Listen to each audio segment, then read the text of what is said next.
Hola, ¿qué tal? ¿Cómo andan? ¿Qué dicen? Bienvenidas, bienvenidos a Desiguales en vivo, ¿eh? Domingo por la noche aquí en la televisión pública. ¿Qué dice Luli? ¿Cómo anda? Bien, es tarde, ¿no? Sí.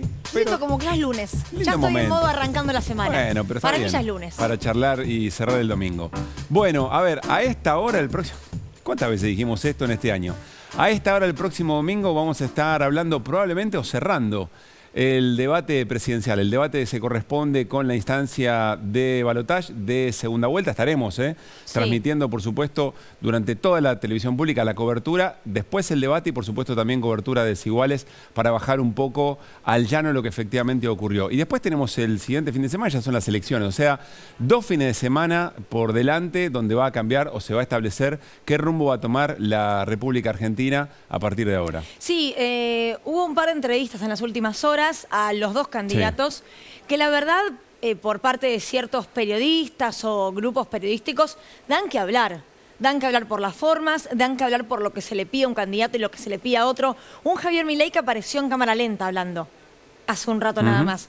Un Javier Milei que está irreconocible y que dice que el miedo es lo que quieren infundar en torno a él. Bueno, quizás la pregunta es Milei sí, Milei no. Y en base a eso, estas son sus propuestas. Por el otro lado, un Javier Milei que habla cada vez más parecido a Patricia Bullrich y dice kirchnerismo sí o kirchnerismo no. Quizás ahí está el punto, ¿no? ¿Elegís a Javier Milei sí o no?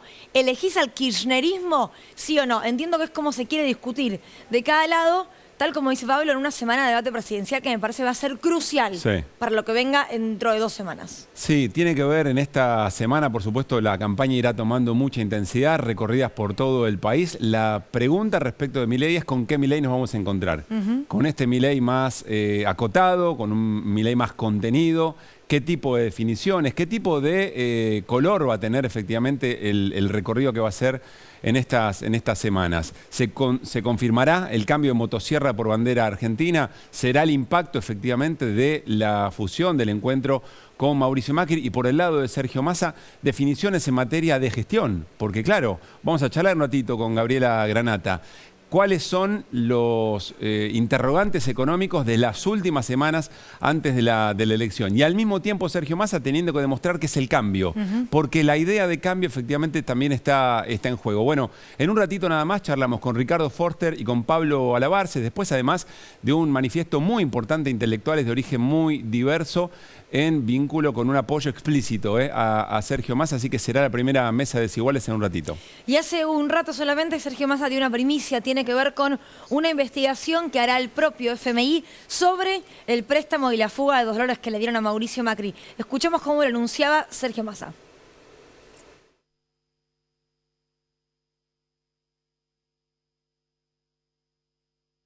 Bueno, no sería ahora vamos a tomar el recorte, pero concretamente en una entrevista en La Nación Más con Luis Majul le llevó una suerte de primicia que va a engalanar tu programa, le dijo Sergio Massa. No le importó mucho a Majul igual. Luis Majul, no sé si sabía muy bien de qué se trataba, pero interesante la reacción. Básicamente tiene que ver con una investigación que va a llevar adelante el Fondo Monetario Internacional del uso que se hizo del crédito original que tomó el gobierno de Mauricio Macri. Rápidamente hubo ahí una incomodidad tratando de decir que este gobierno tomó más deuda que el anterior, lo podemos seguir charlando eso, y de los usos que se hizo de las negociaciones con el Fondo Monetario Internacional. Mucho giro alrededor de, bueno, pero finalmente devaluaste, sí, pero pedía 100 el Fondo Monetario, decía Sergio Massa, pero un hincapié especial en lo que va a ser el Fondo Monetario a partir de denuncias de organismos del Estado en la Argentina sobre la utilización de fondos del Fondo Monetario Internacional. En un rato vamos a hablar de esto, por supuesto, también de lo que habló con Liberación del Cepo, de la posibilidad de que ocurra a finales de 2024, dijo Sergio Massa, cuando tendríamos los dólares suficientes. Viene hoy aquí a Desiguales Hernán Arbizu, está por supuesto también Gaby Granata, porque queremos hablar sobre lo que tiene que ver con el dólar blue, dólar ilegal, los operativos que estuvieron habiendo los últimos días en varias cuevas de Argentina, en bancos también, en cajas de seguridad. ¿Qué pasa con estas cuentas offshore? ¿Hay efectivamente un lavado de dinero del narcotráfico? Bueno, ¿cómo se maneja todo ese sistema y qué significa que se haya accionado de esta manera contra el croata y sus socios? Me parece muy interesante la posibilidad ante la cual está el Estado argentino. Si el esquema ilegal, criminal, que hay detrás de estos movimientos puede conjugar tanto una movida con interés político del dólar ilegal. Al mismo tiempo, la desestabilización a partir de la fuga y todos los dólares que efectivamente se van de la Argentina. Y si además eso engarza con un financiamiento al narcotráfico, bueno, veremos cómo aprovecha también la política argentina esta posibilidad a partir de ahora. Y vamos a charlar también, ¿se acuerdan la columna de Nico Fiorentino en la semana? Nico Fiorentino fue muy claro respecto de las denuncias por un posible fraude en las elecciones de primera vuelta. Y Nico lo que hizo fue mostrar de qué manera eso no tenía ningún fundamento a partir de telegramas que estaban en cero en algunas mesas, pero que no reflejaban lo que estaba pasando verdaderamente en el escrutinio definitivo y el que valía. Y luego nos dijo, cuidado, porque lo que está pasando ahora, intentar instalar un clima de posible fraude para después poner en tela de juicio el resultado electoral, no es una originalidad. Pasó en los Estados Unidos y generó movimientos como, por ejemplo, la toma del Capitolio, y pasó en Brasil también. Y lo que nos sugería Nico Fiorentino es que eso tenía un funcionamiento.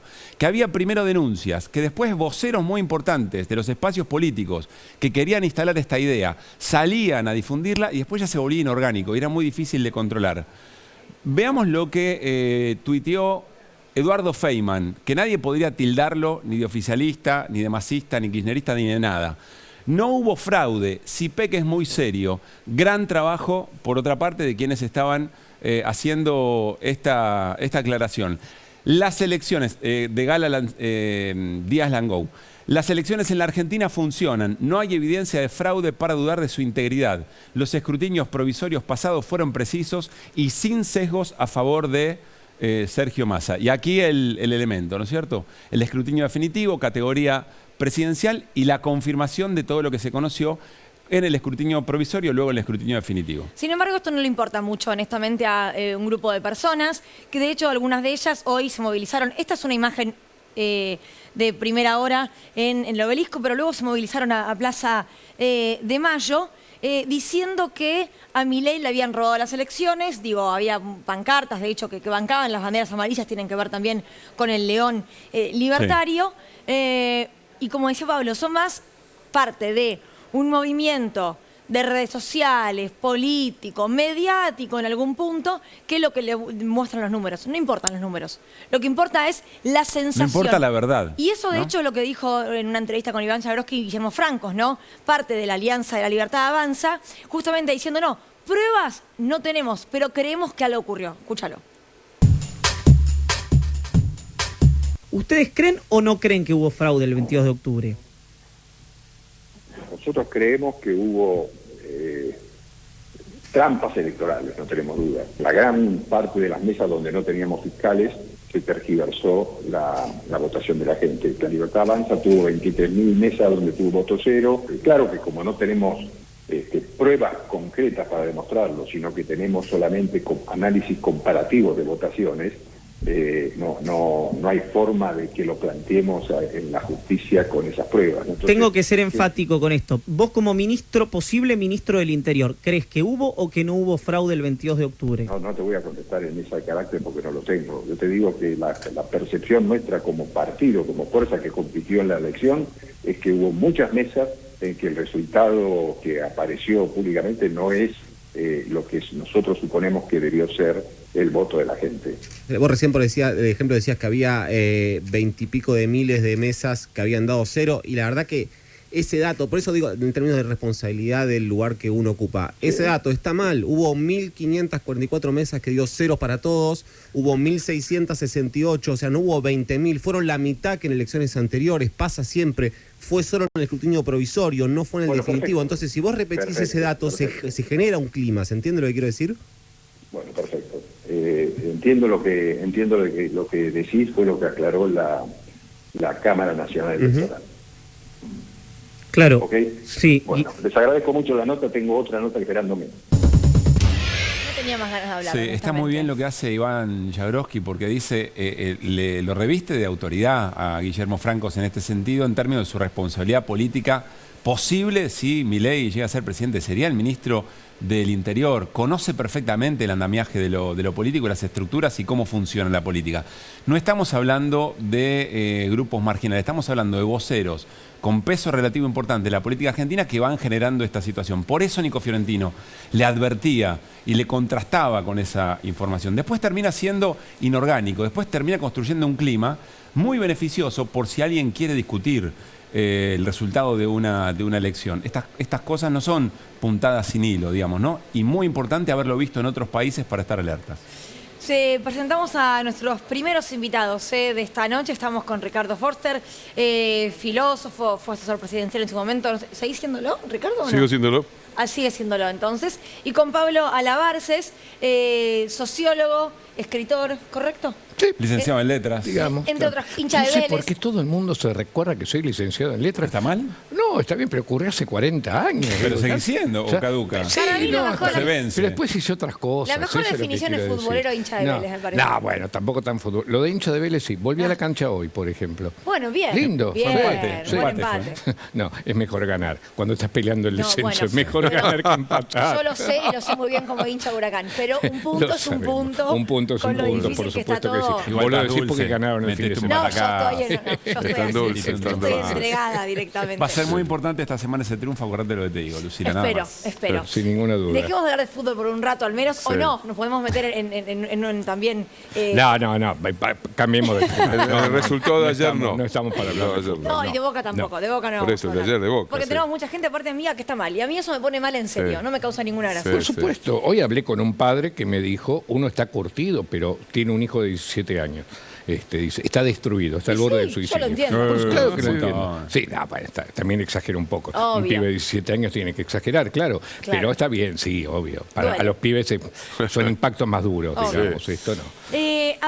Ayer se hablaba incluso de estos, bueno, hay como teorías conspirativas en todo lo que tiene que ver con la política en estos tiempos, y decía, bueno, si gana Boca esto le beneficia a Massa porque pierde Macri. Vieron que hay como todo, querer atar con alambre. No, y al revés, y Absolutamente. el plan platita de Riquelme.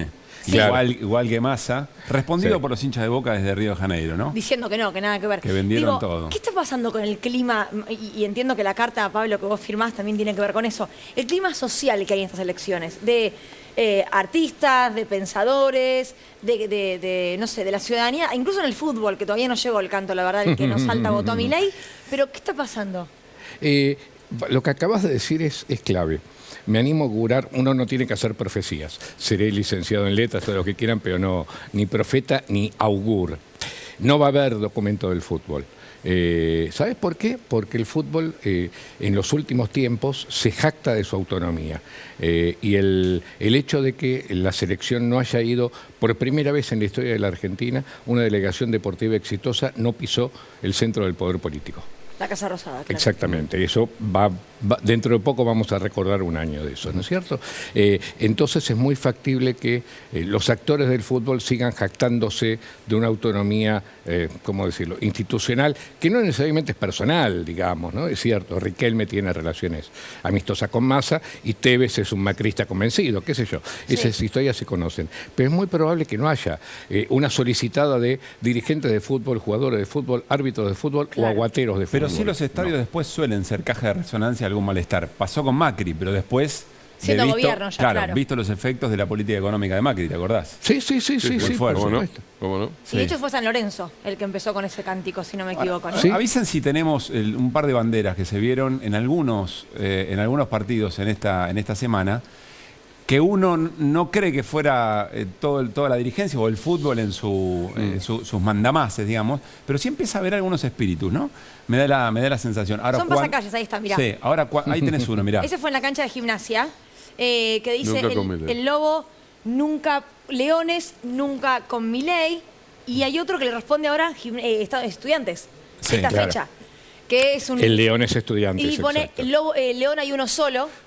Van a ver ahora la respuesta de Nunca con estudiantes. Milei, está muy León hay uno solo, nunca con Milei. Como diciendo, bueno, por ahí no, entonces. Lo que pasa es que yo te decía antes, actores institucionales del Por fútbol. supuesto, por Las supuesto. hinchadas es otra cosa, porque lo que ha aparecido es un fenómeno de los últimos 10 a 15 años y es una de las cosas más interesantes que ha aparecido en el fútbol argentino, es la aparición de militancias políticas dentro de las hinchadas, no estamos hablando de las barras precisamente, sino de lo que era Agrupaciones. tradicionalmente agrupaciones de Claro. hinchas militantes, pero que además tendían a confluir en lo que se llamó una coordinadora de hinchas, y que entraron en contacto con los movimientos antifascistas de otras hinchadas latinoamericanas y europeas. Y en general asumen posiciones progresistas. Claro. ¿Sabés cómo? En contra de Macri y de la posibilidad de la privatización de los clubes. De las sociedades anónimas. Exactamente, de las sociedades Es verdad, anónimas. ahí me A ver, Exactamente. Ricardo, ahora le vamos a preguntar a Pablo cómo se gestó esa definición explícita, ese apoyo explícito Sí. a Massa de ese grupo de intelectuales.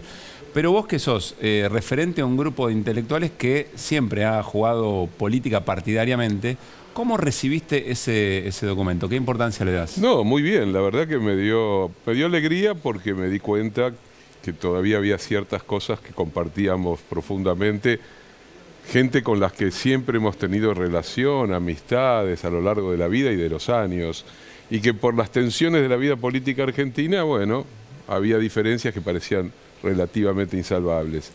Y la verdad que frente a una situación límite, absolutamente límite, como es la elección del 19, pues yo creo que ahí hay un punto de no retorno si sucede lo peor, me parece que ha sido muy bueno que el campo cultural, académico, intelectual en general, se haya manifestado, yo creo que casi sin fisuras, defendiendo el espíritu democrático, la convivencia democrática, la opción única que en estas elecciones juega a favor de la profundización de la vida democrática y de la diversidad, que es en este caso la candidatura de Massa frente a la candidatura de Milei, que supone un peligro inmenso para la vida, obviamente cultural, académica. Sabemos de su mirada de la sociedad, de su concepción de la privatización de la educación, de lo que va a significar la desinversión en investigación, en ciencia, pero algo que va mucho más allá también, ¿no? La emergencia de un dispositivo negacionista, su candidata a vicepresidenta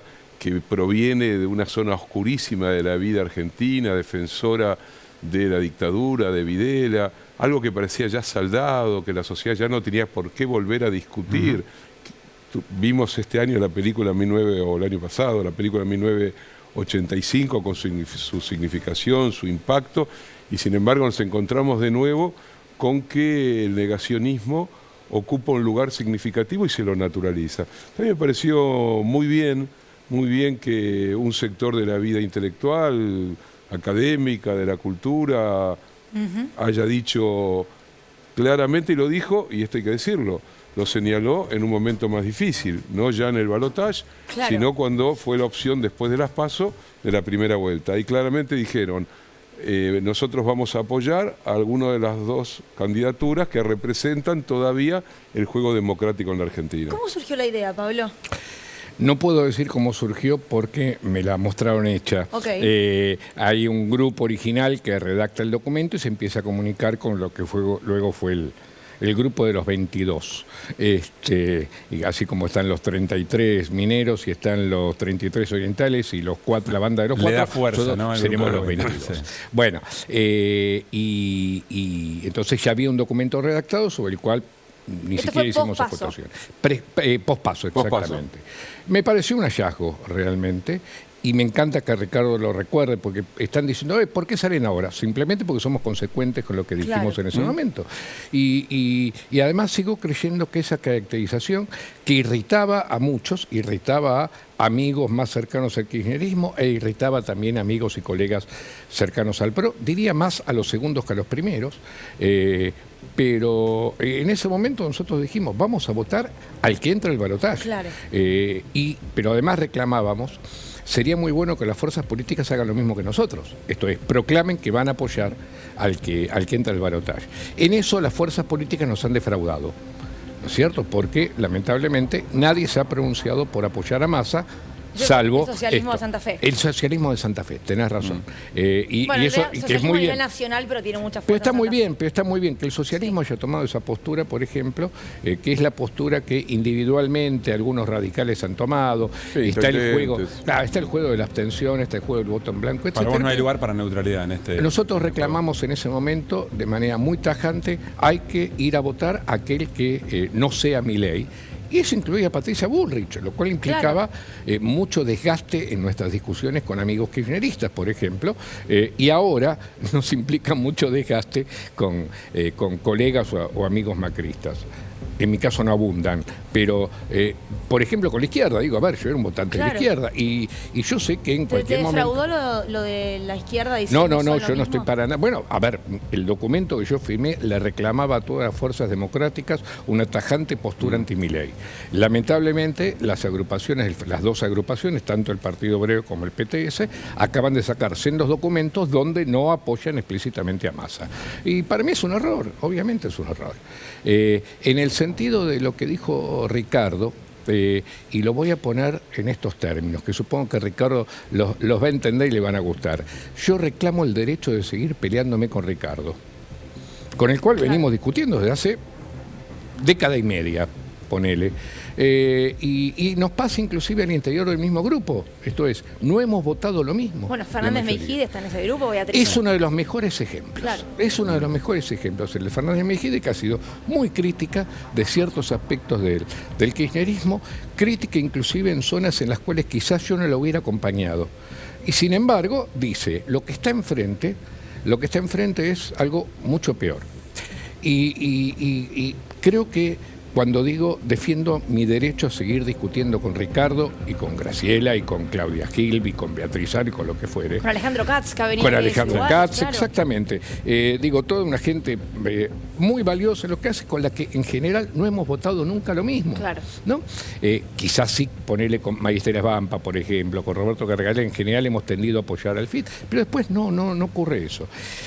Lo que caracterizamos en Milei, en ese momento, en ese documento, sigue intacto, inclusive reforzado, porque fue el tipo que en el debate pronunció la célebre frase: hubo una guerra y hubo excesos.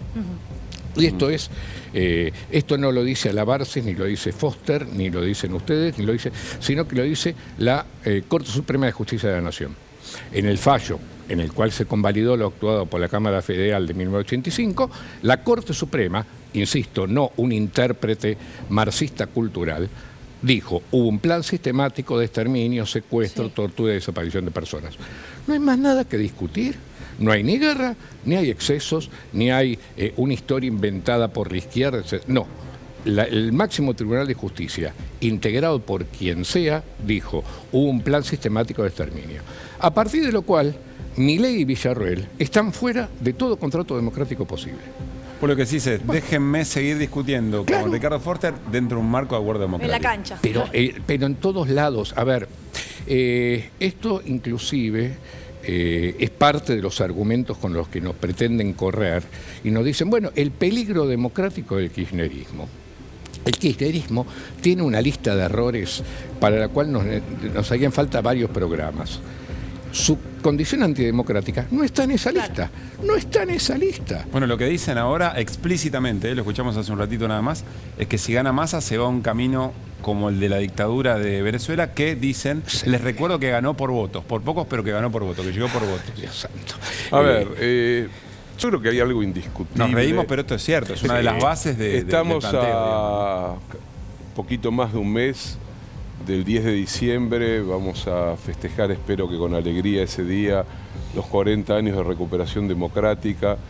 Yo creo que los gobiernos que se han sucedido a lo largo de los años, gobiernos con los que uno podía tener muchísimas diferencias y gobiernos con los que uno podía tener grandes acuerdos, en general y salvando rarísimas excepciones, han respetado las libertades públicas, la diversidad democrática, un contrato clave de la vida de los argentinos y argentinas que fue precisamente memoria, verdad y justicia, respetar la decisión primero en su momento de la Cámara que juzgó a las juntas y después con la reapertura de los juicios la sociedad mayoritariamente siguió colocando a la Argentina en un lugar único a nivel internacional en un tema tan clave y decisivo para nosotros como es los derechos humanos. Pero también yo le agregaría otro tipo de respeto que tiene que ver con la movilización en las calles, la no violencia en el interior de la política, que los debates pueden ser durísimos, extremos en términos retóricos muchas veces, pero hay algo que tiene que ver con la convivencialidad. Y creo que lo que se expresó en estos últimos tiempos, y me parece que el documento que firmó Pablo expresa en gran medida eso, es que precisamente hay un núcleo importantísimo de la sociedad argentina que está absolutamente dispuesta a defender esa convivencia democrática, a defender precisamente que uno necesita al otro en la diferencia para alimentar la riqueza de lo democrático. Bueno, pero hay otro muy importante que entiende que el cambio viene por ahí, ¿no? Bueno, pero a ver, vamos a decir palabras crudas, después podremos objetar el tecnicismo, pero yo estoy convencido que la opción Milei es una forma propia del fascismo en la historia democrática argentina, que Milei supone una extrema derecha que le plantea a la sociedad la destrucción de los acuerdos democráticos en todos los órdenes, que implica destrucción de derechos, que implica una lógica de la política llevada al punto de la guerra, del enemigo, que implica vaciar de contenido la vida democrática, que implica el horror. Entonces, a mí no me cabe la menor duda que tengo que encontrar toda la posibilidad de discusión con los amigos que provienen de distintas corrientes políticas e ideológicas, pero que todos tenemos un punto en común, que es la defensa de la democracia. ¿Vos hubieras votado a Bullrich si...? No. ¿Qué hubieses hecho? Bueno, a ver, iba a ser un momento muy difícil, confieso que iba a ser muy difícil porque Bullrich construyó un discurso que ahora acompaña a Milei, que era un discurso de la destrucción del otro. Bullrich hablaba de la aniquilación del kirchnerismo. El kirchnerismo jamás habló de aniquilación del otro, ni construyó una lógica en la que la democracia era algo cerrado, estrecho, y solamente el peronismo y el kirchnerismo vivían en el interior de la democracia. Bullrich tenía un discurso muy violento. Las prácticas llevadas adelante, tanto por Macri como por Bullrich, a mí me iban a producir, confieso, una suerte de encrucijada interna muy compleja. Bueno. Entiendo. Bueno, por eso no me invitaron, pero por eso tampoco hubiera firmado ese documento, porque dentro de su construcción hay 2 o 3 frases que para mí son absolutamente injustas respecto a la experiencia de los 12 años de los gobiernos de Néstor y Cristina. Pero entiendo y celebro que podamos discutir estas cosas y que podamos hacerlas de cara a una diferencia central y que es del orden de lo dramático respecto a lo que hoy representan las extremas derechas. Las extremas derechas representan el final de un sistema democrático y de convivencia. Por lo tanto, deberíamos tener, si ustedes quieren, una suerte de cinturón de castidad que protegiese al sistema democrático de la entrada de estos discursos salvajes. Europa lo tuvo, lo perdió ya, pero en Europa había un acuerdo que al sistema de representación política ni el fascismo ni los herederos del nacionalsocialismo podían entrar. Digo que eso se licuó porque hoy tenés herederos del fascismo y fuerzas que tienen tradiciones neonazis que se han maquillado y que hoy son parte del juego político en Europa. Ese es el peligro. No en una parte. Firmé un documento en el cual yo decía que iba a votar a Bullrich. Y lo sigo creyendo. Por supuesto, me congratulo de no tener que hacerlo, no tengo ninguna duda. Yo alenté el voto a Bregman y hubiera preferido que fuera Bregman-Milei y sabes cómo te la milito. Claro. Pero de todas maneras, dejando el chiste de lado, me hubiera valido enormes discusiones con amigos kirchneristas que justamente me decían, no, eso es un límite, yo no puedo. Y sin embargo, nuestra caracterización era que, sin defender, además, bueno, esto aparecen también cuestiones, entre comillas, personales. Creo que la campaña de Bullrich fue muy mala, como candidata era muy endeble, muy profundamente que Bullrich lo democratiza, no es el mismo tipo de límite. ¿Crees que ahora lo democratiza Milei?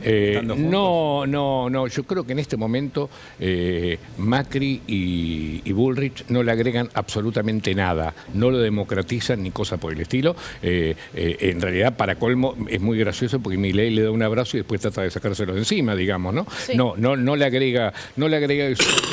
Lo que sí nos hacía factible votar a Bullrich es lo que Bullrich llevaba incorporado. Y era que, le gustara o no le gustara, la Unión Cívica Radical estaba ahí, digamos, hay ciertas tradiciones democráticas que no podían contradecir. En el momento que Milei salía y decía, basta de universidad pública, los radicales se miraban y decían, de ninguna manera. Y en el momento en que Milei decía, fue una guerra y hubo excesos, los radicales se miraban y decían, loco, el juicio. Hasta la reta lo decía. Claro, entonces por eso te digo que mis diferencias con Bullrich igual me iban a hacer votarlo pensando que, a pesar de todo, no es el fascismo.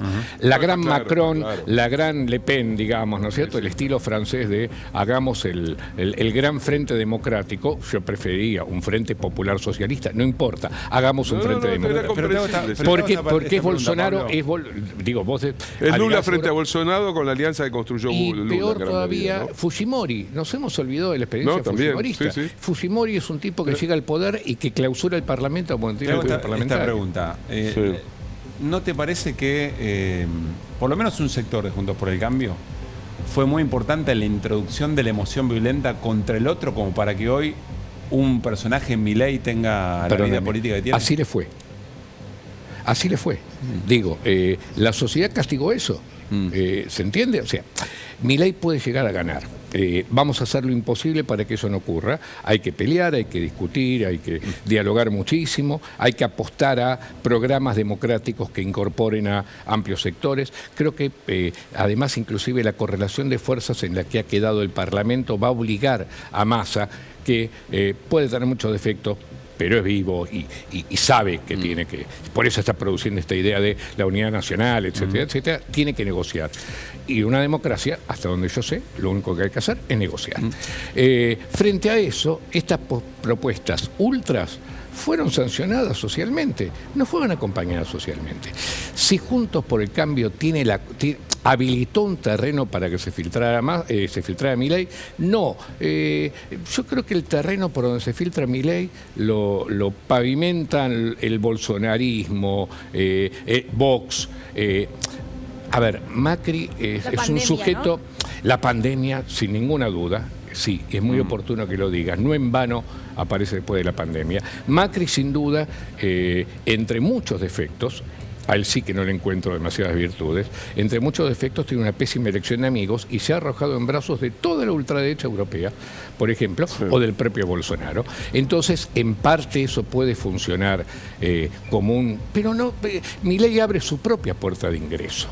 ¿Se entiende? Esto es, luego, en realidad, el comportamiento de Macri, ese comportamiento errático según el cual nunca apoyó a ninguno de sus candidatos, en realidad causa la derrota de ambos, digamos, ¿no es cierto? Sí, estaba dirigido hacia Milei, ¿no? Sí, era como ya directamente un camino armado para que confluyese en esa reunión casi de madrugada de apoyo a Milei y después de tratar de... Pero esto no lo decimos nosotros, lo dicen todos Juntos por el Cambio. El gran responsable de la derrota de una oposición que a fines del 2021 estaban diciendo esta secretaría para vos, este ministerio para vos, etcétera, etcétera. Esta derrota estrepitosa es... gran responsabilidad de ese tipo. Entonces, su fracaso no es su fracaso no es que facilita la entrada de Milei. No, la entrada de Milei tiene otros condicionantes, otros condimentos, entre los cuales, ese documento original sigue teniendo un núcleo muy fuerte en el que también entendería tu disenso, pero... la parte del pacto democrático que nuestra democracia no supo cumplir fue la de se come, se cura, se educa. Si 40 años después nuestro déficit no es Videla, lo pusimos preso a Videla, pero ni se come, ni se cura, ni se educa. En torno de eso es donde creo que aparece la factura social, digamos, ¿no? Bueno, yo no sería, a ver. Yo creo que la mayor dificultad está en lo que significa el comer. En salud y en educación... sería un poco más cuidadoso, quiero decir. ¿Qué sería más cuidadoso? Nivel elemental, la primaria está jodido. No, está bien, pero quiero decir, mirando obviamente la comparación histórica con la Argentina hasta la década del 70, seguramente todos los niveles pierden. Nosotros estamos en una universidad, Ricardo, es una isla. Pero dicho en abstracto, me parece que no valora adecuadamente lo que fue la diferencia entre el gobierno de Alfonsín, la década de los 90, los 12 años de los gobiernos kirchneristas, porque si no pareciera que es todo lo mismo porque es la y de facilidad, casualidad no votamos a Milei, vamos todos a votar a eslogan Milei. de se come, se cura, se educa, y es cierto que el eje más fuerte hay una está crisis de la democracia. Yo creo que hay una crisis. Trabajar, te diría también que hay una crisis de la democracia, de las formas de representación política, que la Argentina no es un rara avis en el planeta. Lo decía Pablo, me parece que muy concretamente, el crecimiento de las extremas derechas son inversamente proporcionales a la crisis de los sistemas políticos y a la crisis también de un modelo de 40 años de neoliberalismo capitalista. Eso también está en entredicho, la frustración, el resentimiento, la fragmentación, la pauperización de gran parte de las sociedades contemporáneas, expresan una crisis que también involucra a las tradiciones progresistas. Por eso, quienes más están medrando de esta crisis son los sectores de la extrema derecha. Yo vengo de estar una semana en México, en la universidad y qué sé yo, y la sorpresa de los mexicanos era cómo es posible que un país con la Argentina, con su tradición cultural, política, de movilización, tenga como uno de los principales candidatos con chance de ser presidente de la nación a alguien como Javier Milei. Entonces, claro, había que explicar lo propio, lo que traemos como tara propia, pero también lo que hoy implica. Luli lo decía muy bien, la pandemia es un tema muy poco discutido en términos del impacto sobre la vida anímica, sobre la vida comunitaria, sobre los miedos atávicos en el interior de la sociedad. Sí, pienso en los jóvenes también. Fundamentalmente los jóvenes. Pero claro, en las clases ustedes, digo, en el aula se debe ver. Pero absolutamente, y te diría más, los jóvenes hoy que están en un momento también de aceleración y de cambios muy profundos, se acercan, algunos, no todos, pero una parte, se acercan a una propuesta que les aparece como disruptiva, subversiva, rebelde, crítica, rockera, ¿Cómo se antisistema. reencausa eso?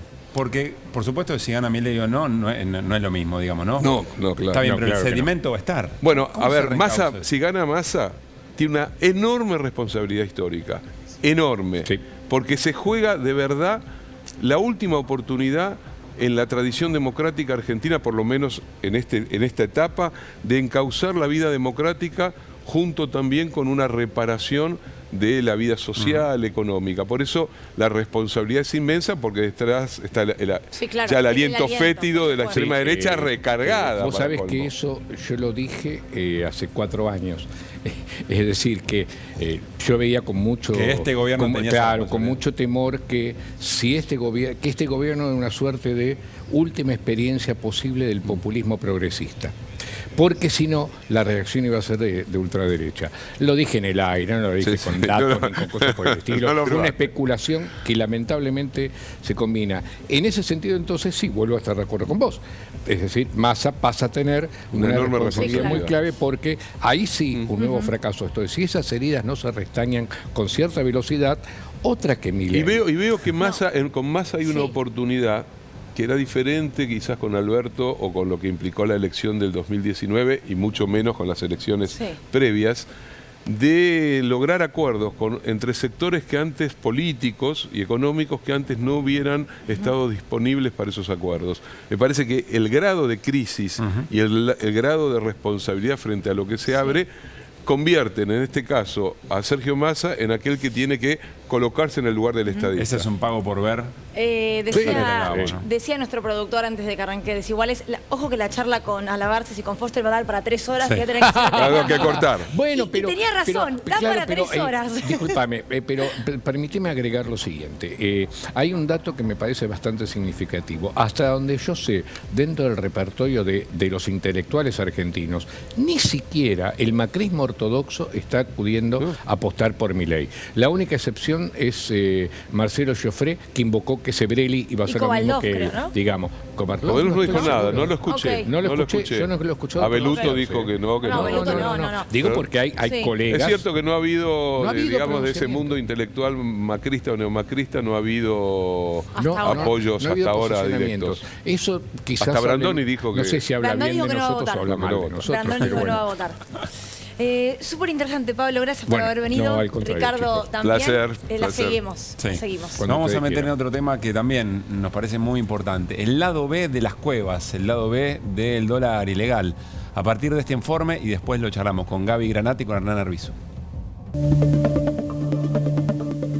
¿Qué le recomendás a una persona que hoy le vence un plazo fijo en pesos, que compre dólares ya, le decís? Jamás en pesos, jamás en pesos. El peso es la moneda que emite el político argentino.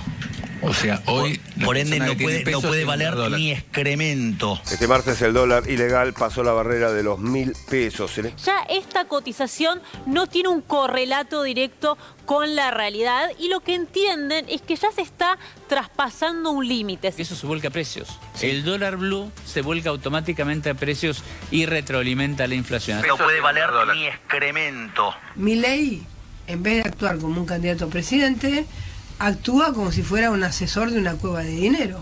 Cuando veo candidatos que por un voto son capaces de prender fuego una casa, la verdad es que me preocupo. No me hace daño a mí, no le hace daño a un gobierno, le hace daño a millones de argentinos. Que estalle, que digamos, o sea, porque no puede ser que estalle. ¿Que estalle qué? Que estalle, digamos, la economía, sí, que estalle. Mirá, cuanto más alto esté el precio del dólar, dolarizar es más fácil. Tengo claro quiénes están haciéndose los vivos, cagando a la gente. Ahora me voy a ocupar de que vayan en cana, te lo aseguro. Te voy a hacer una Aunque pregunta. me cueste la elección. Cayó el que se consideraría uno de los mayores operadores del dólar blue. Ivo Esteban Rožnica es el hombre al que obviamente apodan el croata. Ahí arriba, bien arriba, el piso número 19, tuvieron que tirar literalmente la puerta abajo los efectivos de la Policía Federal. Se han encontrado no solo pruebas de los diferentes intercambios con el dólar blue, sino también operaciones inmobiliarias que incluyen inmuebles de países vecinos. Y el contrabando lo que hace es evitar al fisco. Claro, esa presión tributaria de la que hablas. Pero para mí los contrabandistas son héroes. Es decir, todo el que... Es más, o sea, digo, yo, uno de mis héroes, o sea, yo lo suelo mencionar en mis charlas, uno de mis grandes héroes es Al Capone, ¿no? Ayer ya hubo 6 detenidos. Prepárense para ver al desnudo las peores miserias de aquellos argentinos que especulan contra el ahorro de los argentinos. En estos momentos, personal de la aduana y de la Policía Federal están allanando una serie de bancos, buscando específicamente 9 cajas de seguridad. Están identificados los titulares, pero son todos vinculados a la cueva del croata. Ahora, ¿sabés a lo que le está apuntando la investigación? A saber, ¿quiénes ingresaban para depositar o retirar dinero de estas cajas de seguridad? Cuando llevaron el dólar a 1.200 de manera especulativa una semana antes de la elección, y esos laburantes que fueron por miedo a comprar, que hoy lo pueden comprar a 900, ¿quién le paga esos 300 mangos de pérdida? Porque estos tipos van a terminar en la cárcel, pero al laburante que perdió 300 mangos por dólar, ¿quién se los paga? Muy bien, estamos ya con Gaby Granata, gran informe, muy buen informe. Hola Gaby, ¿cómo va? ¿Qué tal? ¿Cómo están? Bien, bienvenida. Y está Hernán Arbizu con nosotros. ¿Qué tal, Hernán? ¿Qué tal? Gracias por estar acá. Hernán, esto que estamos presenciando, ¿es una oportunidad histórica para cambiar el modo tan sencillo, digo yo, ¿no? A priori, con que se fuga dinero, con que se moviliza un mercado ilegal de dólares, ¿y por qué? Mira, varias veces que me han entrevistado en todos estos años, yo decía que una vez que el dinero... Claro, ¿cuál es el gran argumento o el mal argumento que utilizan los bancos extranjeros para abrir cuentas de argentinos y que no preocuparse porque la declaren? Es decir, por abrir cuentas ilegales. Sí. Y dicen, bueno, es producto de la evasión. Pero yo siempre decía, una vez que vos vas a una cueva, no es que en la cueva separan, este dólar es del narcotráfico, este es del financiamiento del terrorismo y este es de la evasión. Está todo junto. De hecho, esta gente todavía está... El procesamiento que tienen es por una causa de narcotráfico. Sí. Todavía no se está investigando todo el resultado de los allanamientos. Es decir, está en etapa de investigación. Para vos es elocuente la trama, que la trama también involucre al delito del narcotráfico. Lo que queda claro que los bancos en Estados Unidos, de argentinos con cuenta en el exterior, es muy probable que estén fondeados con dinero del narcotráfico, por lo cual Estados Unidos, sin el pedido de Argentina, ya debería empezar a iniciar una investigación de ver que hubieron que encontraron cuentas de sociedades vinculadas a esta gente en Hong Kong, por ejemplo. Sí. Eso es porque son cuentas transaccionales en las cuales usan las mismas ellos para... Es muy difícil de explicar, no es difícil, pero no quiero aburrir porque lleva tiempo, pero es como llega, de esa manera es como llega el dinero a la cuenta de José Pérez en Nueva York o en Ginebra o en Londres. Entonces los bancos, es decir, el FinCEN, que es la Unidad de Investigación Financiera de Estados Unidos, debería estar investigando qué bancos recibieron transferencias vía las cuentas de esta gente. Sí. Porque claramente, de nuevo, están investigados por lavar dinero del cartel de Sinaloa Sí. y a su vez fondeaban cuentas de argentinos en el exterior. Ahora, Hernán, vos conocés, ¿no?, el circuito financiero. ¿Hay preocupación por esta investigación? Bueno, por lo pronto hay un candidato que tiene el padre en Uruguay, según él, espero que esté bien si es verdad, porque está enfermo, un candidato de la oposición. Hay varios funcionarios, el padre de Marro está en Uruguay. ¿Y no quiere venir a Argentina? No, dicen que está porque está enfermo y no consigue los medicamentos acá. Pero no sabía eso. En San Martín 140, piso 19, históricamente hubo una cueva. Cuando yo estaba en el City en los 90, se llamaba Transcambio, el dueño, que no me puedo acordar el nombre, terminó con 18 causas penales, no sé cómo, logró y está viviendo en Uruguay, no me puedo acordar el apellido, muy tranquilo. Sí genera miedo, porque obviamente vos No ves debe gustar que se muestre la cara de tres diciendo, mírenlos, tenían una vida de lujo. De hecho, uno de ellos había criticado públicamente a una azafata de aerolíneas por ser gorda. Sí. Y decía que era un búfalo y que una empresa financiada por la Cámpora tenía que tener este tipo de trabajadoras. Ese hombre es un delincuente, que ahora está preso por lavar dinero de narcotráfico mexicano. Digo, para que veamos también quiénes critican y desde qué lugar a veces. Exactamente. ¿No? Y da la casualidad que justamente eran uno de los principales proveedores del mercado del blue, del mercado ilegal de dólares, y que generó una corrida, como dice Massa. ¿Quién le paga? El laburante que de 1.200 a 900. Hernán, queremos contar algo que anunció Sergio Massa hace unos minutos, nada más vinculado al tema del préstamo con el fondo. ¿Esto está conectado con la fuga? Totalmente. ¿Cómo? Bueno, las casas de cambio se usan. Hasta se encontraron solicitudes de apertura de cuentas en el exterior en uno de los allanamientos, de cuentas en el extranjero. Las casas de cambio se utilizan para, vos vas con los billetes y quiero sacarlo del país. Te los transfieren al extranjero vía las cuentas que yo te comentaba en Hong Kong y demás. Cada vez es más, antes esas cuentas se abrían en Estados Unidos. Cada vez a las casas de cambio, a las cuevas, les cuesta más abrir cuentas porque son cuentas meramente transaccionales. Entran 100, salen 100. Sí. Y por prevención de lavado es muy difícil. Tienen que triangular. Claro, por eso están empezando usan Hong Kong y otros países. Gaby, ¿querés que escuchemos a Sergio Massa y nos contás? Sí, igual quería hacerle antes una pregunta, si tengo un minutito. Dale. Da la impresión, por lo que estás contando, Hernán, y que te hemos escuchado tantas veces, que existe como un circuito en el cual operan todos estos y de vez en cuando emerge algún grupo que es sacado a la luz, en este caso por la última corrida. ¿Esto es así? Mira, es tan así que hay hasta un sistema, lo voy a tratar de hacer lo más rápido posible. Yo, casa de cambio. Sí. ¿Vos ¿Ilegal? Sí. Cueva. Vos cueva. Vos querés traer plata en efectivo al exterior que no tenés declarada. Que tenés una cuenta en el exterior, querés traer esa plata que no tenés declarada, traerla acá a Argentina. Vos tenés los pesos, los dólares acá y querés abrir una cuenta en el exterior. Los dos vienen a mí. Vos venís con $100.000 y vos... yo quiero traer $100.000. Y vos querés traer $100.000. ¿Qué hago? Vos, que tenés una cuenta, mandás a mi cuenta en Hong Kong la plata y yo... Los $100.000 que recibo, me los quedo, los $100.000 que vos trajiste, te los doy a vos, menos una comisión. Y yo me quedo con la guita gigante. Y transfiero de la cuenta de Hong Kong a tu cuenta. Pero ese es el paraíso ideal, que tenga las dos puntas me cierren iguales, 100 y 100. Pero hay veces que no cierran igual. Vino Luli y quiere traer 100, vino Gaby y quiere darme 100. Eso es redondo. Redondo, pero hay veces que ella quiere traer 60 o llevarse.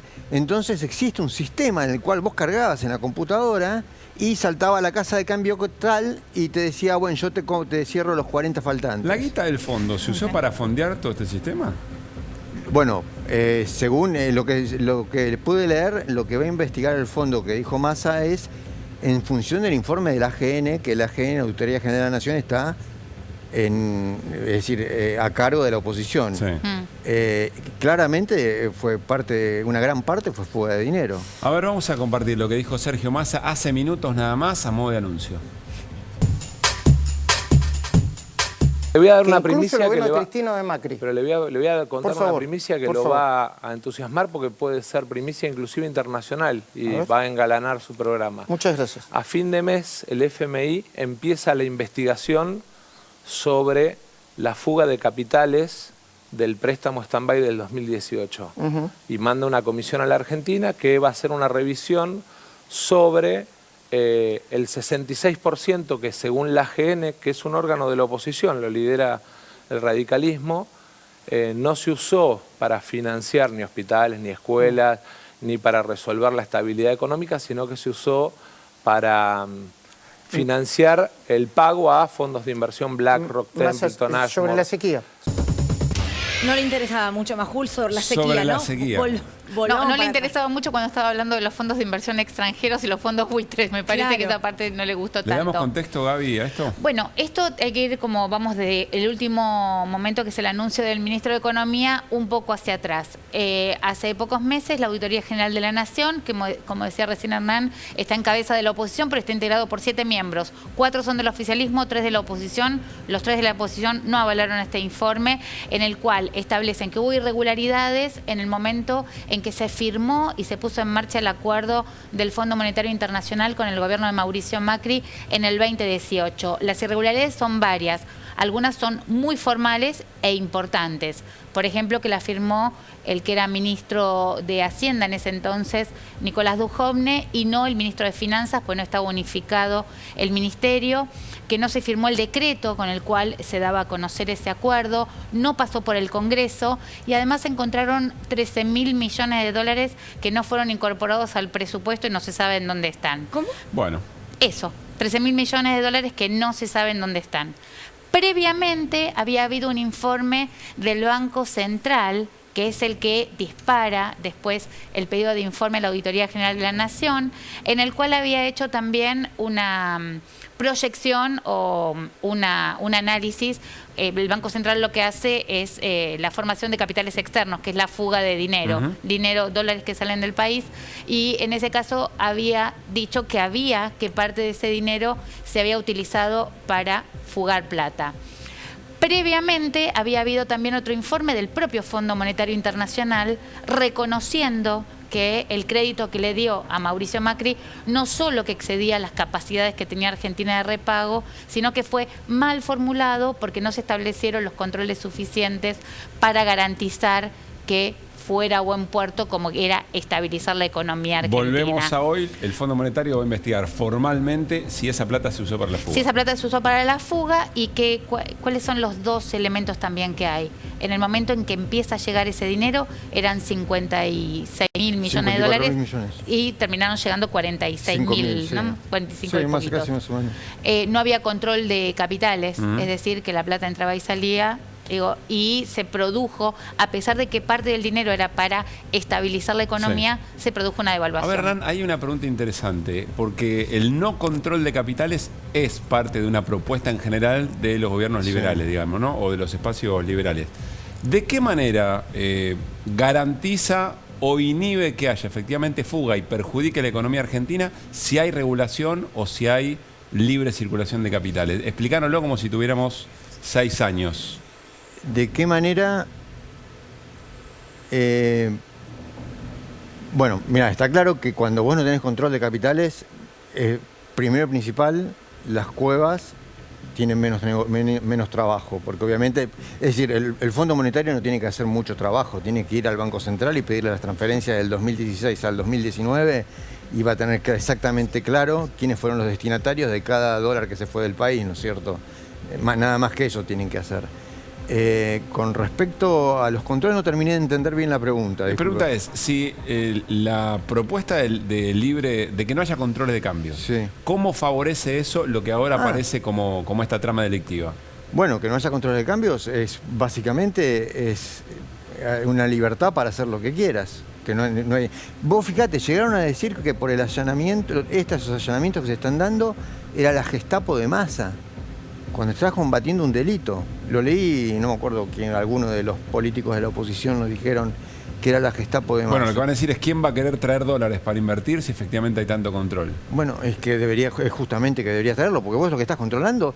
Pero toda esta denuncia, esta gente está presa, repito, no por el allanamiento de las cuevas, está presa porque hay un reporte del Departamento de Justicia de Estados Unidos en el cual le informa a la Policía Federal, calculo, de Argentina, que había posibles lavados de dinero del cartel de Sinaloa a través de la descarga, del cambio de criptomonedas en Estados Unidos. Claro, están presos por lavar dinero en unas causas llamadas bobinas blancas, que es sobre y el por envío de una cocaína a Europa. Por una pista dada por el Departamento de Justicia de Estados Unidos.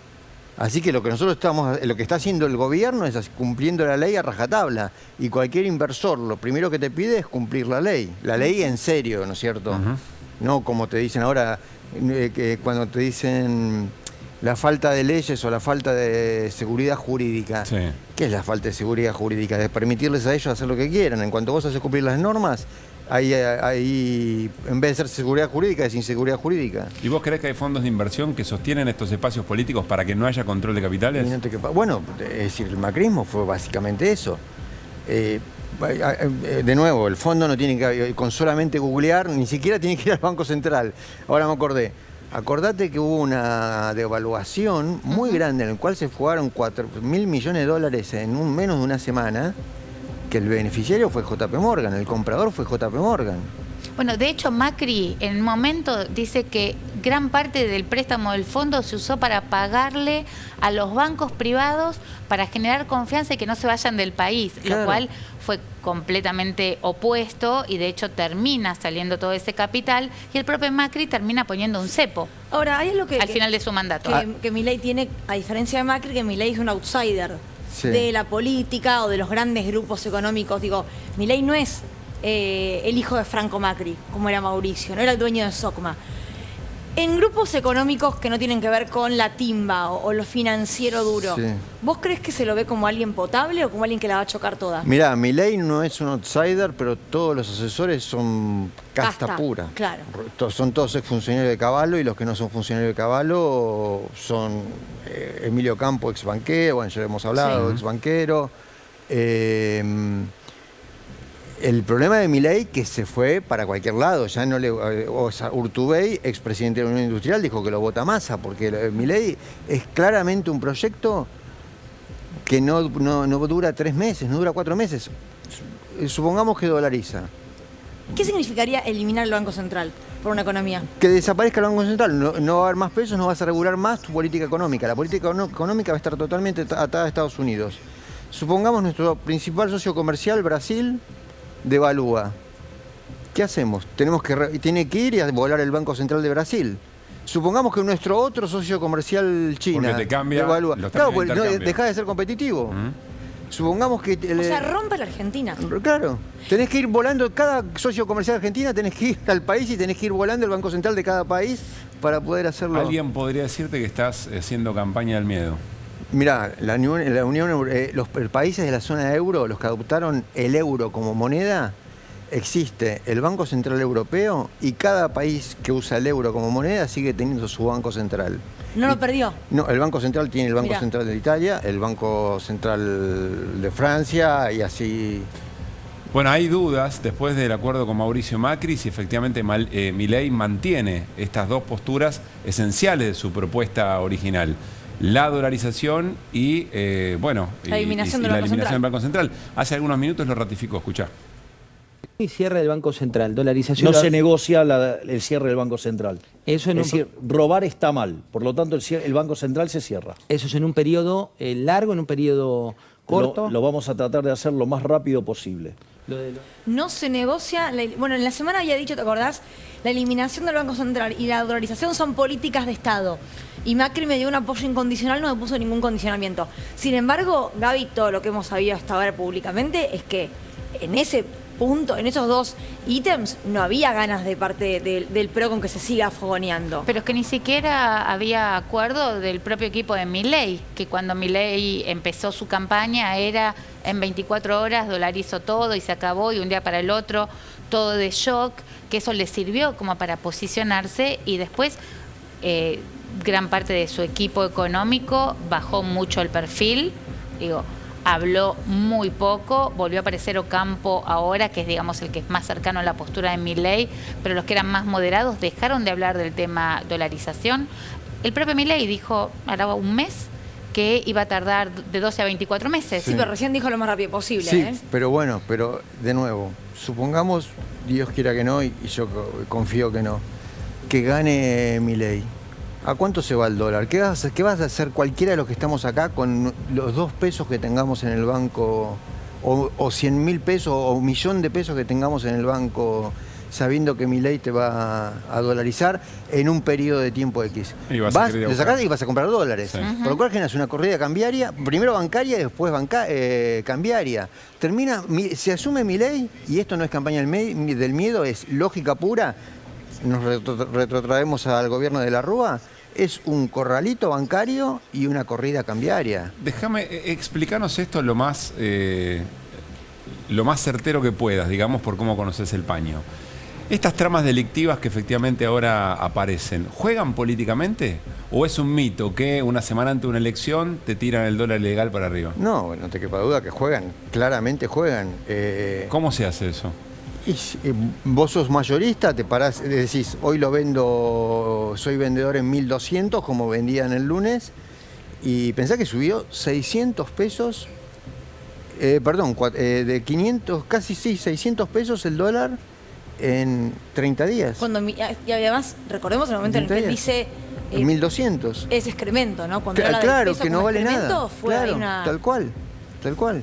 Sí, claro que juegan y generan un susto, y que esta vez para mí en las elecciones les jugó en contra, porque es justamente la gente vio una muestra gratis, entre comillas, de lo que puede generar un Milei ganador, que es que tu sueldo, es decir, el poder adquisitivo de tu sueldo se desvanezca en el término de 24 horas, ¿no es cierto? Cuando estaba fuerte el tema de la posibilidad de dolarizar y que Milei todavía no había pasado esta primera vuelta electoral, de hecho hubo una disparada y una corrida que después se calmó. Sí. Ahora, con el tema de que Massa quedó primero y a muchos puntos de distancia de Milei, parece que hay una relativa calma cambiaria. Eso junto con todos los operativos que hay contra las cuevas y las apuestas ilegales, porque hubo muchas medidas también para controlar también los dólares legales, no solamente estas cuevas ilegales. ¿Vos creés que en estas 2 semanas puede haber más presión? Presión, sí, no cabe dudas que va a haber, y más ahora que se sumó Macri.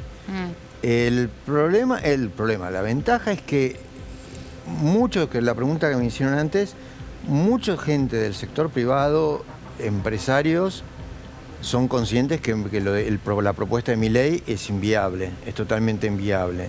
Entonces, va a generar más ruido, que igual llega a la gente, en los medios afines, que lo que efectivamente no va a tener tanto apoyo del establishment o del mismísimo círculo rojo. Claro, que es el que lo está frenando un poco también, y lo que mencionabas vos recién con el tema del abrazo de Macri, que también actúa como una especie de continente.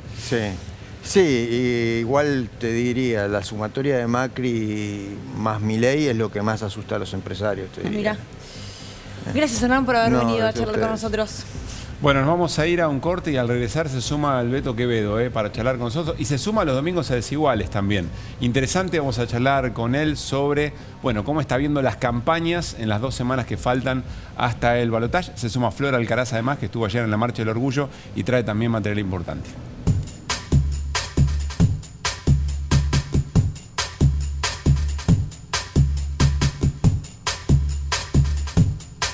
Acá en Ushuaia amamos ver TV pública.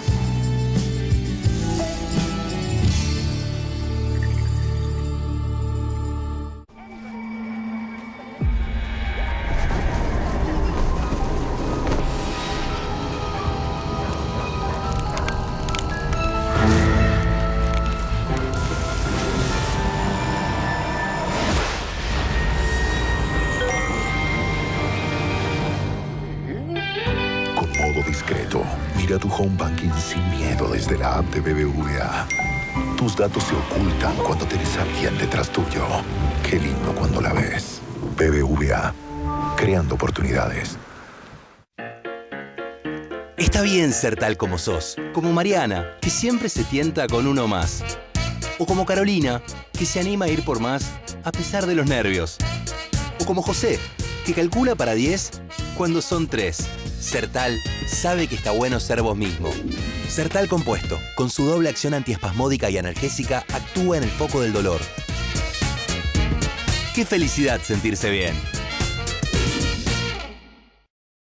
Volvió el auténtico Black Friday a todos los Changomás y Punto Mayorista. Hasta el 8 de noviembre, aprovecha cuarto trasero de pollo congelado a 789 el kilo. 2x1 en todos los pañales con Más Club. Y no te pierdas el 30% de descuento en heladeras y lavarropas. Aprovechalo también en masonline.com.ar. Por más difusión de música nacional en los medios, el Instituto Nacional de la Música puso en marcha el Banco de Música Independiente. Si editaste un disco o fonograma en forma independiente, podés cargarlo en simples pasos, dejándolo a disposición de las radios y medios de comunicación para que puedan difundir tu música. El banco aporta material para que las radios cumplan con el 30% de emisión de música nacional, siendo la mitad de producción independiente, según el artículo 65 de la Ley de Servicios de Comunicación Audiovisual. Informate en www.inamu.musica.ar.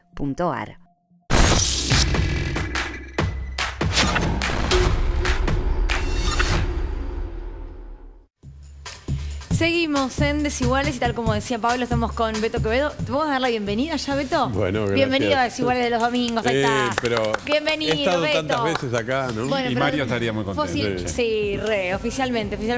Y la saludo también a Flor Alcaraz. ¿Cómo va, Flor? Muy bien, muy contenta con este fin de semana súper activo. Súper activo. No sé por dónde podemos empezar, pero me gustaría por el final, que es la palabra de Javier Milei hace un ratito diciendo no se negocia la explosión del Banco Central. Un Sergio Massa que fue a que lo entreviste Luis Majul. Si pueden, vean después en Google la entrevista, porque la verdad que va a ser histórica, me parece. El ejercicio comparativo entre Majul el domingo pasado con Milei y Majul este domingo con Massa, creo que increíble. Es para estudio. Que se lo dijo además Massa al aire. Sí. Le dijo, no fue igual la entrevista y entonces, no, pero eso es porque te hacen algún corte y él le dijo, la vi entera, no fue igual. Se lo tuvo que decir 10 veces también, ¿no? Sí, se lo repitió muchas veces. Ese modo campaña tiene que ver con lo que puede ser ocurrir también en el próximo domingo en el debate. Digo, un Massa yendo a pelear golpe por golpe. Sí, yo creo que hay un Massa que se ha estabilizado en un candidato que da señales claras, que no exagera en las medidas ni en las promesas y que ha mantenido una coherencia desde, diría, el discurso que dijo la noche del 22 de octubre cuando estuvo el resultado de las primarias. Es decir, es un Sergio Massa que creo que está muy estabilizado en su perfil de candidato, sus objetivos como candidato y en un discurso que creo que va a tomar un poquitito más de vuelo en estos días porque está dando algunas primicias como la que ustedes recién mostraron respecto del FMI y algunas medidas. Y ese me parece que fue la fórmula que le resultó a Massa para llegar al resultado de la general. Algo preocupado por aires triunfalistas, ¿no? O porque haya mucho triunfalismo quizá en la propia tropa. Lo dijo en el momento de la noche esa había que mantener el 22 de octubre. Él dijo que había que mantener la humildad y que había que mantener la militancia. Y creo que esas dos cosas él las mantiene. Me parece que va a haber, como hubo en el 2019, va a haber una guerra de encuestas, se va a decir muchas cosas. Pero eso me empezó a meter también un poco de fuego en el buen sentido, ¿no? Digo, a la militancia. Onda, che, miren que está todo abierto, miren que no hay nada cerrado acá. Exactamente.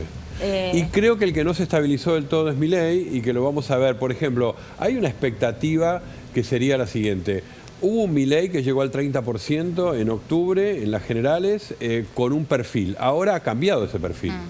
Él mismo está incómodo con ese cambio, pero creo que la incorporación de Macri y de Patricia Bullrich y de una dirigencia del PRO a su lado le ha modificado el discurso y creo que corre el riesgo de desperfilarse respecto de su propio electorado, de su propio 30%, porque se está volviendo un poco más parecido a Patricia Bullrich que al Milei que le ganó. Si efectivamente hacia las generales el miedo le ganó a la bronca, por decirlo de alguna manera y muy simplificadamente, ¿el macrismo respecto a Milei no lo puede pasteurizar con éxito? Es decir, ¿no lo puede hacer más digerible para el Me parece que ese es el objetivo de Macri, es decir, volverlo menos motosierra, un poco más racional en sus medidas económicas y mostrarlo no tanto al lado de las explosiones, sino al lado del significante cambio. Eso, él se adaptó un poco a eso. ¿Cuál es el riesgo que tiene eso? El desperfilamiento de su propio electorado. Porque su propio electorado lo votó en contra de una casta que Patricia Bullrich, Macri, el PRO, etcétera, formaban parte. Al único que él salvó muchas veces fue a Mauricio Macri. Pero quienes están al lado de él son Hernán Lombardi o muchos dirigentes del PRO que fueron parte de ese objeto de Milei de construir un enemigo que es la casta. Entonces se puede desperfilar, voy a decirlo de esta manera, Milei puede decepcionar al núcleo duro de Milei y eso puede ser un riesgo para mantener el 30%. Decía en una entrevista con Fontevecchia, Horacio Rodríguez Larreta, que su gran error fue volverse conservador y no arriesgar. En lo que tuvo que ver con la interna con Patricia Bullrich, como diciendo, bueno, el número me da bien, vamos a quedarnos acá, incluso no pelearse con los otros. Exacto, no confrontemos, no respondamos, si me agreden no digamos nada. En ese sentido, ¿cómo ven estas últimas 2 semanas de campaña política? A mí lo que me gusta de este personaje de Sergio Massa es que él no pierde la moderación, pero comienza a discutir, a confrontar. Yo coincido con Lule con lo que decías recién, hay que ver detenidamente la entrevista con Majul.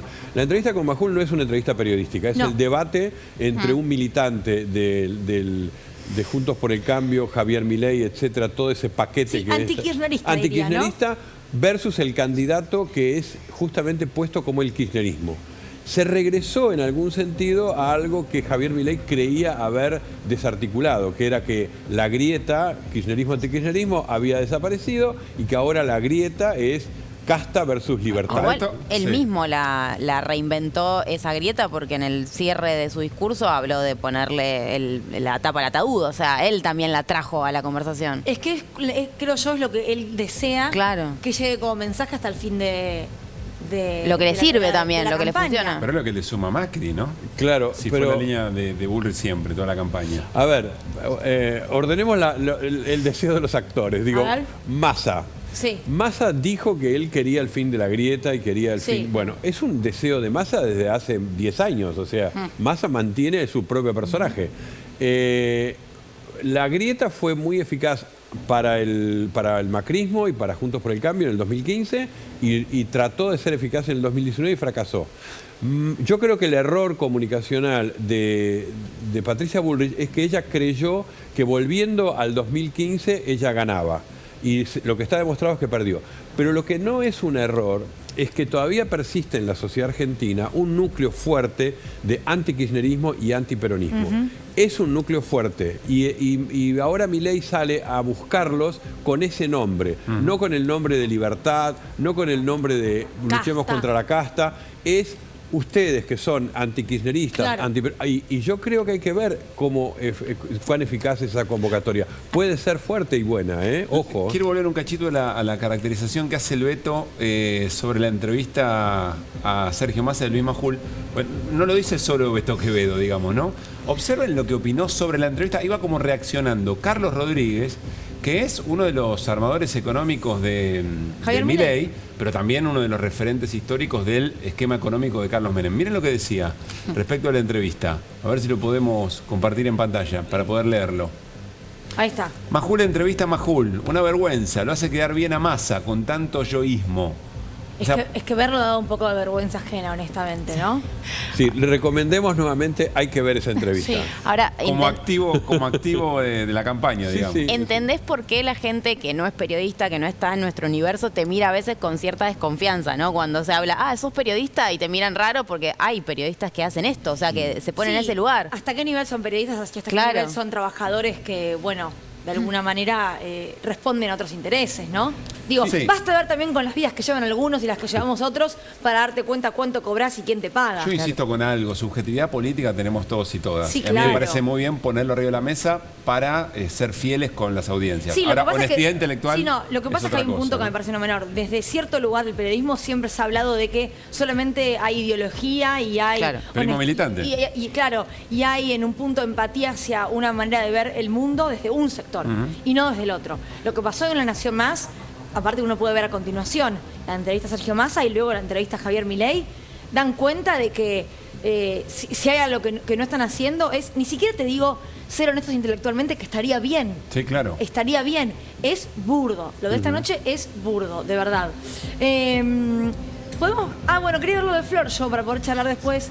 Dale. Porque, ¿sabes por qué? Porque tenía ganas, ayer, estuviste en la marcha del orgullo, Flor, ya lo vamos a ver eso. Y ahí estuvo muy metido lo que tiene que ver con la militancia. Sí, claro, sí, claro. 1 millón de personas en la calle, se calcula. Una marcha que no tuvo tanta visibilidad en los medios de comunicación. Estuvimos cubriendo para la televisión pública, por supuesto, pero como estaba el partido, había también otros factores. Pero un montón de gente, muchos mensajes en contra de Milei en el documento y en la convocatoria. En el acto central se llamó directamente a votar a Sergio Massa en defensa propia. Ese fue el discurso y aparecía también a lo largo de toda la manifestación y a lo largo de toda la recorrida, así que muy interesante también ver cómo se posicionan. Hablábamos fuera del aire con Pablo, digo, ciertos sectores políticos no partidarios que forman parte de la sociedad civil y que están también posicionándose, ¿no? De alguna manera. Bueno, ya nos metemos en eso y va a ser interesante escuchar también la palabra de Gaby y de Beto Quevedo. Un cachito de lo que recién decíamos, sobre lo que pasó hace minutos en La Nación Más, la entrevista de Majula Massa. En todo caso, que la campaña sea esclarecedora. Yo escuché en la entrevista que que tuviste el fin de semana pasado con Milei, y la iba a calificar, pero no la voy a calificar. No, claro, porque tenés que calificar a todas las entrevistas sí, después por eso. que le hice. Te habrá gustado la que le dije un montón de cosas y como Pero ahí era entrevisté varias Patricia veces. candidata todavía, pero no importa. En todo caso, Es solamente un fragmento de ¿cuántos? Sí. 7 segundos. Pero porque estuvo en la charla, estuvo la discusión sobre el tipo de periodismo que se estaba haciendo, y cuando Massa le dice a Majul, le hace la referencia, Majul le dice, no, pero nosotros, ¿no viste cómo le dice? Sí, claro, porque Patricia era candidata todavía. Y tu partido era otro. Bueno, Sí, pero eso apunta un poco lo que antes decía Beto respecto de que Milei tiene un 30% de los votos. ¿Cuánto puede llegar a perder por edulcorar su discurso? Massa, ¿pierde algo? ¿Cambió algo? No, pero ¿tiene de dónde ganar? O sea, de ese 25% que sacó Juntos por el Cambio, ¿tiene algo para ganar ahí Massa? Bueno, Massa empezó a buscar esos votos, él llega al 36-37% de los votos, sabe que le faltan, empezó a buscarlos el 22 de octubre. Por eso digo, hay que prestar atención cómo fue esa noche, ¿no? Que la vivimos acá, además, y la charlamos acá porque hubo además una especie de representación escenográfica del futuro, que era el candidato solo con la bandera argentina detrás, hablando de lo que era el futuro, no festejando lo que se había ganado, diciendo lo que se venía, que es un balotaje muy complejo, que yo creo que lo va a hacer, muy ajustado y que además va a tener mucha repercusión en lo que va a ser la historia argentina en los próximos años. ¿Por qué? Porque no es lo mismo el triunfo de Javier Milei que de Sergio Massa. Massa fue a buscar los votos de los radicales, creo que los estuvo encontrando, hay muchos intendentes radicales que se expresaron,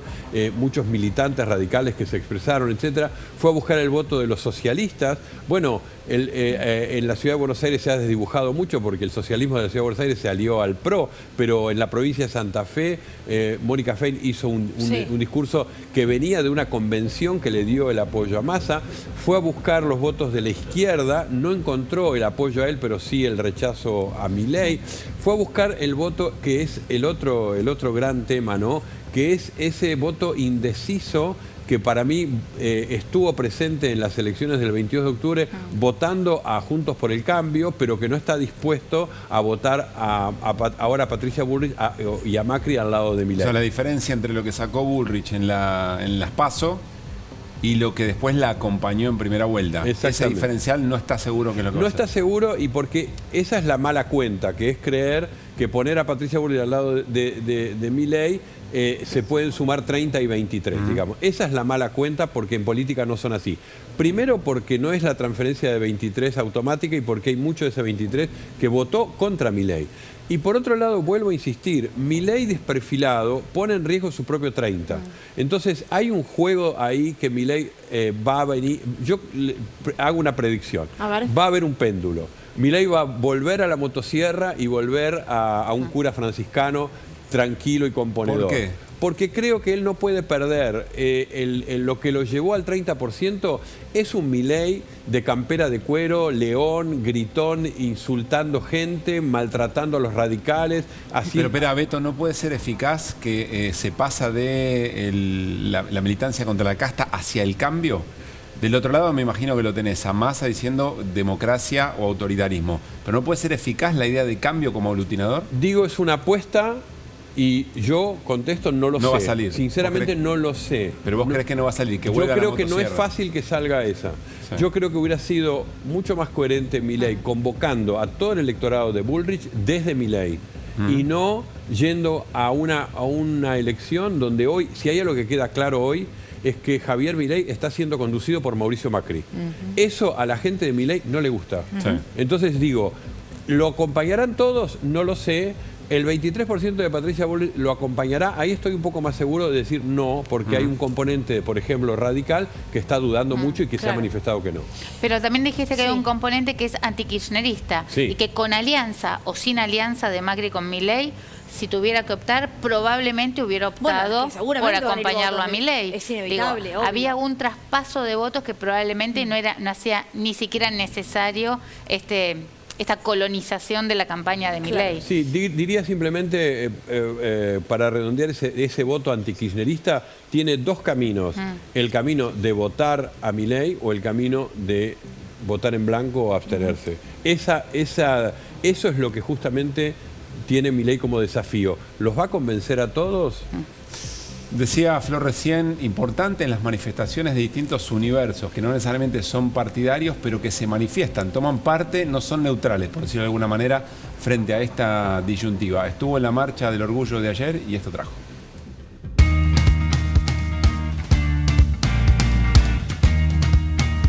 Ni un ajuste más, ni un derecho menos. Esa es la consigna de la 34ª Marcha del Orgullo acá en Ciudad de Buenos Aires. Salimos a preguntar en este recorrido a quiénes votaron en las generales y a quiénes van a votar en el balotaje. Vamos a conocer el termómetro de la Marcha del Orgullo. Claudia, contame a quién votaste en las elecciones generales. Mira, votamos al oficialismo porque creemos que los derechos conquistados no podemos perderlos. Voté primero a Bullrich. Al socialismo voté yo. Brockman. Voté a Massa. Yo había votado a Schiaretti. ¿Qué van a hacer ahora en el balotaje?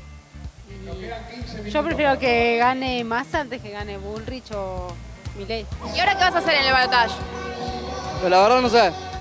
Lo sigo pensando. La verdad, como radical, prefiero anular el voto. Voy a votar a Massa. Vamos por Massa.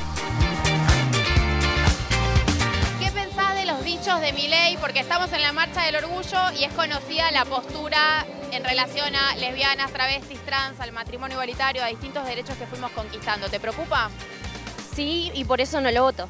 Yo sé que él está muy en contra de todo. Es como él es muy políticamente incorrecto en algunas cosas, ¿viste? Como hay muchos temas que son delicados y él como medio que se la han a mí de frente. Por eso es lo que medio que me tira, que te digo que no estoy convencido de decir como voy con Milei, ¿me entendés? Pero... Yo en realidad no me imagino nada con un gobierno de Milei. Yo trabajo con artistas con discapacidad y también es un sector que va a estar muy, muy vulnerado. La ESI tiene que ser un derecho que no podemos perderlo, matrimonio igualitario, bueno, identidad de género, todos nuestros derechos conquistados. El aborto legal y seguro, no podemos perderlos. Restringe mucho la libertad y dice ser libertario. Milei es un límite para la comunidad LGBT. Es el pozo negro. Para mí es el pozo negro.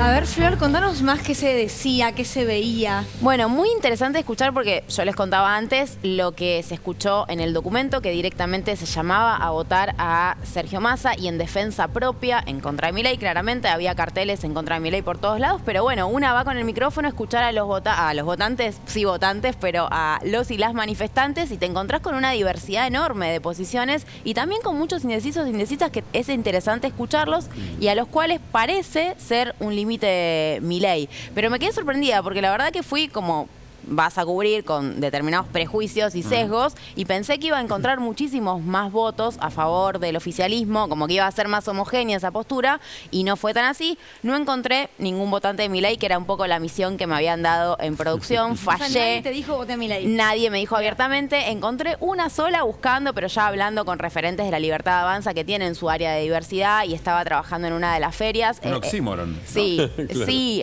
existe eso. Pero bueno, no la pudimos entrevistar porque en la marcha después había un montón de gente, no llegamos ahí, había una, para ser honesta con eso, pero me sorprendió la verdad que no encontré ninguno, sino que no fue, había diversidad, digamos, como hay en la diversidad y como hay en la sociedad toda. Flor, en organizaciones de la sociedad civil no partidaria, Sí. por calificarlas de alguna manera, siempre hay distintas posturas y termina costando generar un consenso respecto de lo político partidario. ¿Qué está pasando ahora? Es interesante que durante el macrismo se hacían 2 marchas del orgullo. Había 2 marchas en paralelo, siempre hay 2 documentos porque hay una línea fundadora histórica y una comisión organizadora que nuclea el acto central. Durante el macrismo siempre había 2 marchas en paralelo. Ayer hubo una sola marcha unificada. ¿Por qué había 2?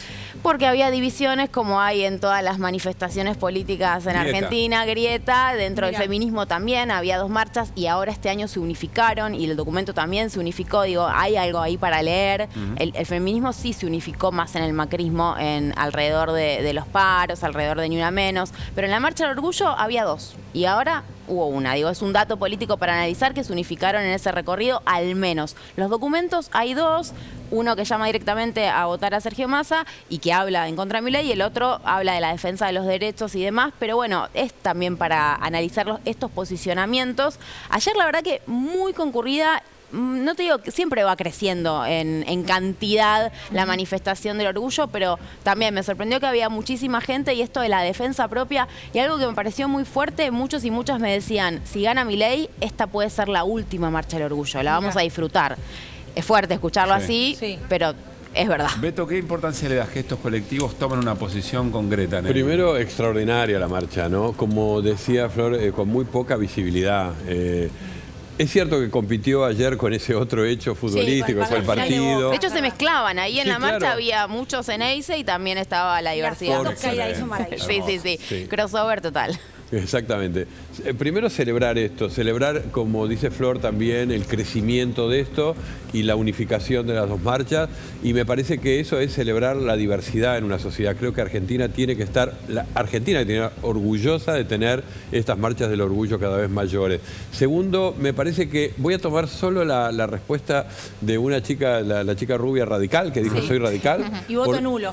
Porque esa Impugno. me parece que es una postura que puede ser en colectivos como este, puede ser bastante general, que es, no estoy dispuesta a votar a Massa, me asusta Milei, voy a votar en blanco, anulo el voto, etc. Y digo que esto es parte de la campaña hoy de Unión por la Patria, de Massa, que es, bueno, ante todo no votes a Milei, porque se terminan las marchas, porque se termina la diversidad. Ella también dijo una frase que es, se dicen libertarios, pero no les gusta esta libertad, ¿no? Que es la libertad de ser diversos. ¿Qué pasará, no? Quedan 2 semanas, Caruso. La semana que viene a esta hora, debate. Ay, Dios. Que puede llegar a ser determinante. Sí. Y puedo hacer otra predicción del debate, va a tener más rating que cualquiera de los debates anteriores. Seguro. Hay mucha expectativa en el debate porque hay muchas ganas de verlos a los dos discutiendo, porque son realmente hoy la representación de una sociedad que está partida, porque no hay duda que está partida y que tiene a Massa encabezando un peronismo distinto y a Milei encabezando una derecha, yo diría más que liberal, conservadora, reaccionaria y liberal, que no habíamos conocido hasta acá. Es realmente un momento histórico. Ese debate va a ser muy bueno. Para alquilar balcones, dirían. ¿no? Hacemos un corte y me gusta, ¿eh? Sí, ¿viste? Lenguaje de esquina, te voy llevando. Ya venimos.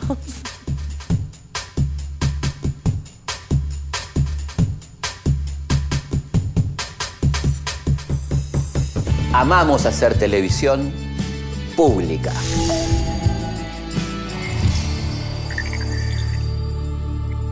Lo que dejó la fecha de la Liga y la gran final de la Libertadores. En un programa con todo el fútbol en vivo. Zona Mixta, domingo a la medianoche. Televisión pública. No nacimos para estar solos. Desde lo más profundo de nuestro ADN, algo nos impulsa a conectar. Porque cuando experimentamos la vida juntos, todo es mejor. Somos el vodka número 1 del mundo. Y lo que hacemos se trata de eso. Mezclar lo impensado y tener un sabor para cada uno. Hacemos esto desde 1864. Smirnoff. Mezclados somos más.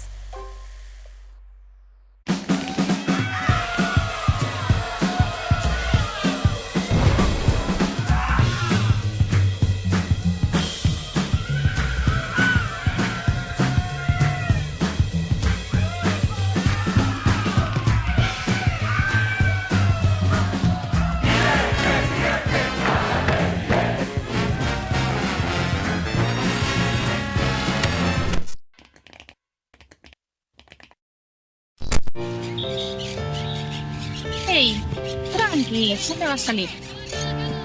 Que crezcan felices y libres de violencia depende de todos. Ante situaciones de maltrato, llama a la línea 102. Llega el Mundial de los Pibardos. La Sub-17 en modo diablo. Con Echeverri como figura, los dirigidos por Placente quieren traer otra copa a la tierra de campeones. Copa Mundial Sub-17 Indonesia 2023. Desde el 10 de noviembre. Amamos hacer televisión pública.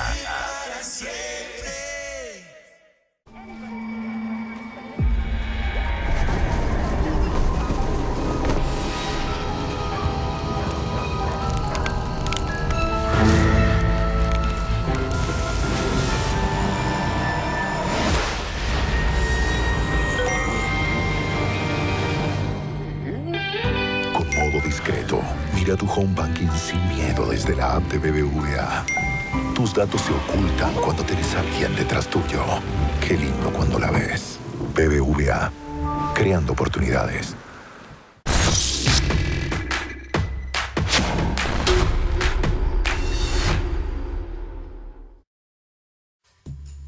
Bueno, muy bien. Seguimos en Desiguales solo para despedirnos y un aviso muy grande. Primero, bienvenido en serio, ¿eh? Gracias. Beto a Desiguales. Gracias, Flor.